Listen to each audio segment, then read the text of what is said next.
Hello and welcome to Wisdom Trek. This is Guthrie Chamberlain and I'm your guide to wisdom and creating a living legacy. Thank you for joining us for our 7-day-a-week, 7 Minutes of Wisdom podcast. This is day 148 of our trek, and yesterday we learned how to face and then defeat the enemies that live within us and try to limit our potential. Today we will explore the trails of how change begins with choice, and how making the proper choices and how we treat others will allow us to become a person of influence. If you miss any of the days of our Wisdom Trek, please go to wisdom-trek.com or subscribe at iTunes or Spreaker to get caught up on the episodes. If you have any of your own observations, comments, or questions as we explore these wisdom nuggets, please share them on the comment section of our daily journal pages at wisdom-trek.com. We are recording our podcast from our studios at Home 2 in Charlotte, North Carolina, although we will be at the Big House by the time this episode is released.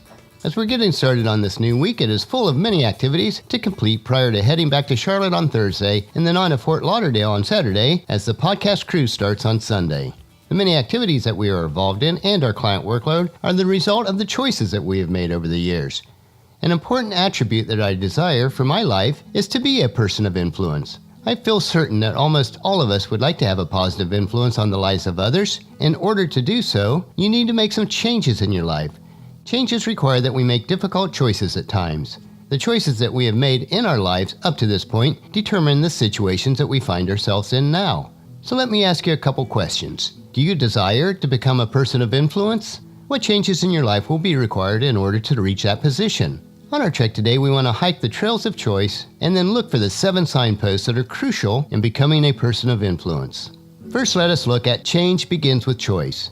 Any day you wish, you can discipline yourself to change your life.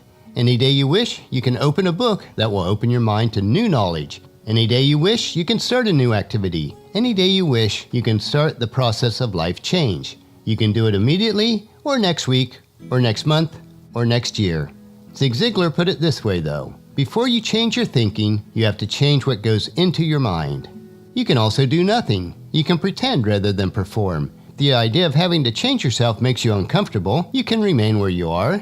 You can choose rest over labor, entertainment over education, delusion over truth, and doubt over confidence. The choices are yours to make. But while you desire to change, you must be willing to make the choice to change. As Ecclesiastes chapter 10 verse 2 says, a wise person chooses the right road, a fool takes the wrong one. The current situation of your life is largely based on your past choices. You have both the ability and the responsibility to make better choices beginning today. Those who are in search of the good life do not need more answers or more time to think things over to reach a better conclusion. They need the truth. They need the whole truth, and they need nothing but the truth. You cannot allow your errors in judgment, repeated every day, to lead you down the wrong path. You must keep coming back to those basics that make the biggest difference in how your life works out. And then you must make the very choices that will bring about the rich and satisfying life. And if I may be so bold to offer a piece of advice for someone seeking and needing to make changes in their life, if you don't like how things are today, change it. You're not a tree. You have the ability to totally transform every area in your life. And it all begins with your very own power of choice. And once we've made the necessary changes, if needed, then you can become a person of influence. So what does it mean to be a person of influence? Well, if you want to be a person of influence where you have a positive impact on the lives of others, the key is to becoming a person of quality yourself. As a person of influence, you will have the ability to impact others with the gifts, skills, and opportunities that you offer. To continually impact others positively is a challenge and requires certain qualities that many people lack. What's important in becoming a person of influence is refining your own skills. You must keep yourself working on yourself until you become effective. Let's look at the 7 signposts that will help you to become a person of influence. The first is to learn to be strong, but not impolite. It is an extra step you must take to become a powerful, capable influencer with a wide range of reach. Some people mistake rudeness for strength. It's not even a good substitute. The second is to learn to be kind, but not weak. You must not mistake weakness for kindness. Kindness isn't weak. Kindness is a certain type of strength. You must be kind enough to tell someone the truth. You must be kind enough and considerate enough to lay it on the line. You must be kind enough to tell it like it is and not deal with delusion. Number 3, learn to be bold, but not a bully. It takes boldness to win the day. To build your influence, you will have to lead others at times. You will have to be willing to sacrifice, tackle the problem, and discover the first sign of trouble. Like the farmer, if you want any rewards at harvest time, you have to be bold and face the weeds and the rain and the bugs straight on. You've got to seize the moment.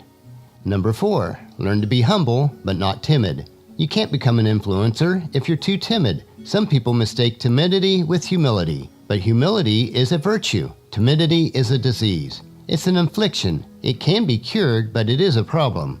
Humility is almost a godlike word. A sense of awe, a sense of wonder, a sense of awareness of the human soul and spirit, and understanding that there is something unique about the human drama versus the rest of life. Humility is to grasp the distance between us and the stars, and yet having the feeling that we're part of the stars. James chapter 4 verse 10 tells us to humble yourself before the Lord, and He will lift you up in honor. And number 5 is to be proud but not arrogant. It takes pride or confidence in yourself to become a person of influence. It takes pride in your tribe, it takes pride in your cause and in accomplishment.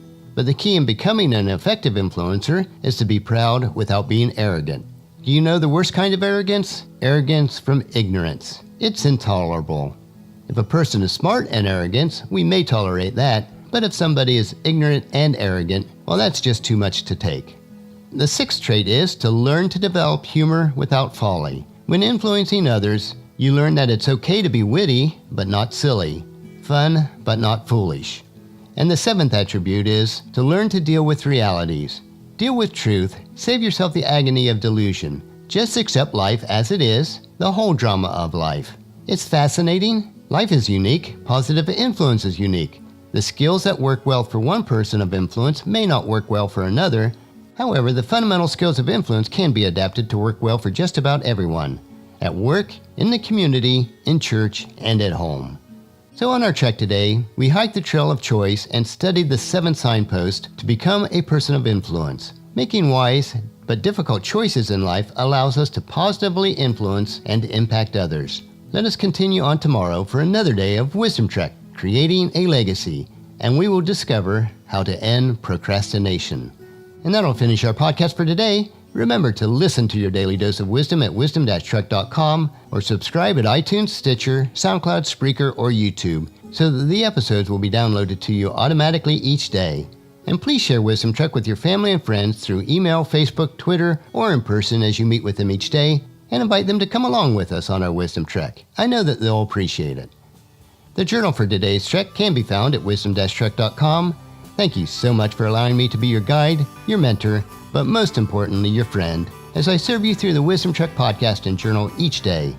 As we take this trek together, let us always live abundantly or fully, love unconditionally, listen intentionally, learn continuously, lend to others generously, lead with integrity, and leave a living legacy each day. This is Guthrie Chamberlain reminding you to keep moving forward, enjoy your journey, and then create a great day every day. See you tomorrow.